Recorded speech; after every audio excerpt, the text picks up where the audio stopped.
Hello Valérie, comment vas-tu? Soraya. Ça fait longtemps que je ne t'ai pas vue. Tu as déménagé? Ça ne te regarde pas. Depuis que tu as parlé de Jésus à Diana, elle a complètement changé. Elle ne vient plus en boîte avec moi, et dans nos sorties chicha. Dans toutes nos activités, qu'on avait l'habitude de faire entre sœurs jumelles. Mais c'est une bonne nouvelle ça.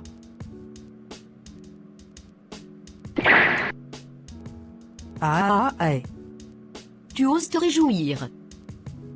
Je te laisse 48 heures pour me la rendre comme elle était, sinon je te dénoncerai à la police. Tu peux déjà me dénoncer d'avance. Jamais je ne ferai ce que tu me demandes là. Et merci pour ta gifle. J'accepterai même d'être battu à mort pour mon Seigneur. Tu ne m'effraies en rien. Ne craignez pas ceux qui tuent le corps et qui ne peuvent tuer l'âme. Craignez plutôt celui qui peut faire périr l'âme et le corps dans la géhenne. Matthieu 10 verset 28. Je m'en fiche de tes versets. Rends-moi ma jumelle sous 48 heures, sinon tu sauras de quoi je suis capable, quand on touche à ma famille.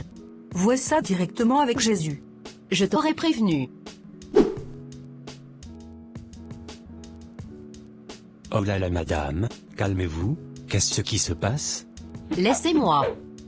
Je vais finir de régler mes comptes avec cette briseuse de famille.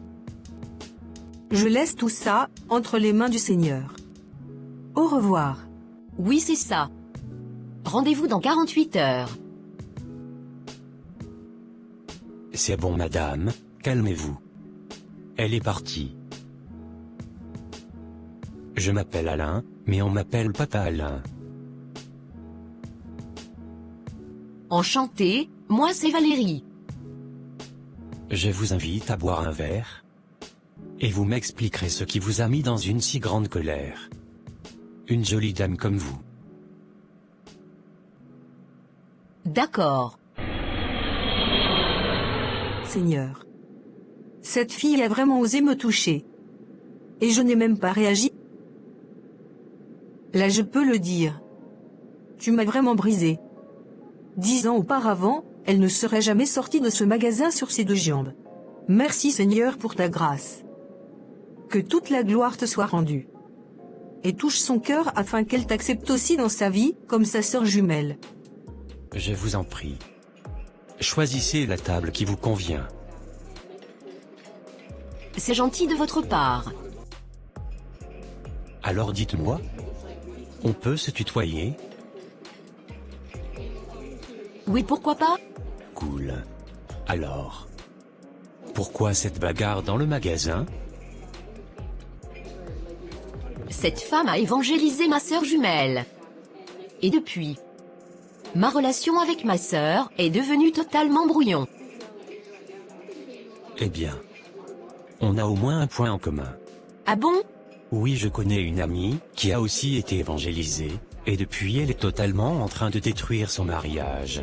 Oh là là! C'est dommage. Moi, ma sœur, ne sort plus avec moi en boîte de nuit. Elle n'écoute plus que de la musique chrétienne. Elle ne fait plus de journée shopping avec moi, car un jour on s'était disputé au sujet d'une jupe que je voulais acheter pour nous deux, qu'elle jugeait trop courte.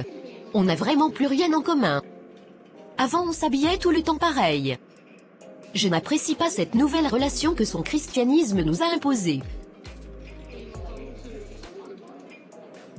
Je me sens de plus en plus seule. Ne t'en fais pas. Je peux devenir ton ami, et pourquoi pas faire avec toi toutes ces sorties que tu ne fais plus avec ta sœur?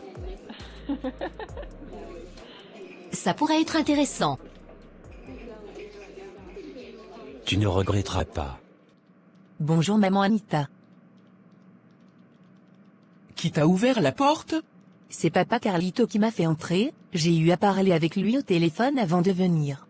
Bien, qu'est-ce que tu veux? Je voulais juste te parler un peu. Me parler de quoi? C'est à propos de papa Alain. Ça fait une semaine qu'il n'est pas rentré à la maison. Et je n'ai aucune nouvelle de lui. Il ne décroche pas le téléphone. J'ai tenté aussi de t'avoir au téléphone, mais tu ne répondais pas. Alors j'ai appelé papa Carlito, qui m'a confirmé que Alain se trouvait bien ici. C'est faux. Je n'ai pas vu Alain dans cette maison. Tu t'es déplacé pour rien, désolé. Puis s'il te plaît, va chercher à te laver. Une femme mariée ne doit pas sentir mauvais comme ça. Mais maman Anita, Sors de chez moi. Je te dis qu'il n'est pas là. Et moi j'ai du travail à faire. Merci de ton passage et au revoir. Seigneur, je suis fatigué, plus personne ne me considère comme un être humain. Je vais me suicider. Je ne sais plus quoi faire.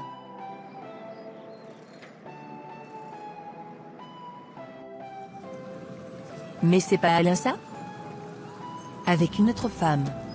Le visage de cette femme me dit quelque chose, elle ressemble à cette peste de Diana. Je passe une très belle journée en ta compagnie, je te remercie. Je te remercie aussi d'avoir accepté mon invitation.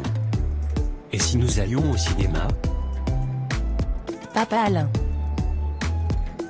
Dis-moi, tu fais quoi ici avec cette dame-là? Vous êtes qui vous? Tu veux savoir qui je suis? Demande à ce monsieur-là avec qui tu parles depuis tout à l'heure. Non Valérie, n'écoute pas cette femme. Je ne la connais pas. Mais... que veut cette femme? Rien du tout. D'ailleurs je suppose qu'elle doit être SDF. Vu son odeur. Et je pense même qu'elle comptait partir avant que je ne m'énerve. Alain. C'est comme ça que tu me traites devant ta maîtresse? Viens Valérie. On s'en va. Il y a un film qui nous attend.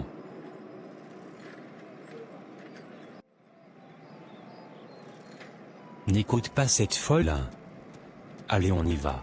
Oui, j'ai bien vu à son odeur et à son apparence, qu'elle n'était pas normale.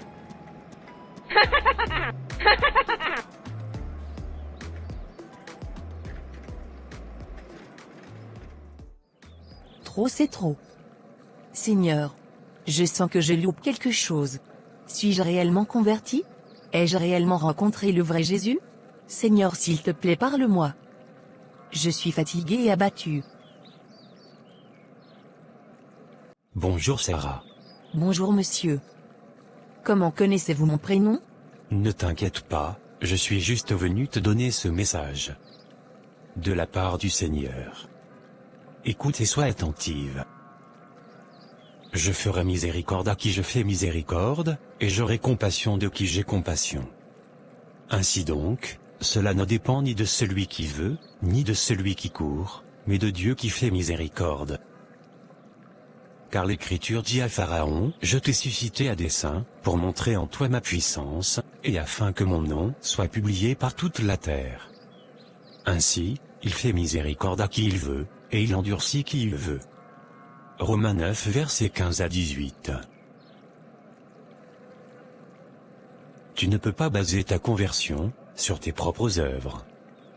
Car nul ne vient au Fils, si ce n'est le Père qui l'attire. Je te donne ce passage biblique à méditer. Jean 6 versets 44 à 45. Nul ne peut venir à moi, si le Père qui m'a envoyé ne l'attire, et je le ressusciterai au dernier jour. Il est écrit dans les prophètes, ils seront tous enseignés de Dieu. Ainsi quiconque a entendu le Père et a reçu son enseignement vient à moi. Ce que le Seigneur attend de toi, c'est que tu arrêtes d'essayer de l'atteindre par tes propres moyens. Et que tu lui laisses travailler en toi entièrement. Mets de côté les songes et révélations charnelles. Et reviens à ce que Dieu dit, dans sa parole. Merci beaucoup monsieur. Ne me remercie surtout pas. Mais glorifie le Seigneur, qui répond à ta prière. Moi je ne suis qu'un messager.